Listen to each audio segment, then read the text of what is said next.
Hello everyone, good morning. আজকের mini ব্লগটা শুরু করছি মামাবাড়ির থেকে। সকাল সকাল ঘুম থেকে উঠেই দেখি ভাই আমার জন্য চা বানিয়ে নিয়ে চলে এসছে। আর ভাই কিন্তু চাটা বেশ ভালোই বানায়। তারপর চাটা খেয়ে চলে এসেছি বাইরে। বাইরে মামি, আমার দুই মামি বসে হচ্ছে সকালবেলার ব্রেকফাস্ট বানাচ্ছে।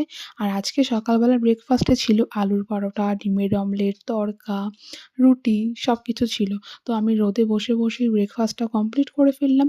আর আমার ব্রেকফাস্ট হয়ে যাওয়ার পর দিদা, মা, দিদি, দুই মামি সবাই ব্রেকফাস্ট কমপ্লিট করে ফেললো।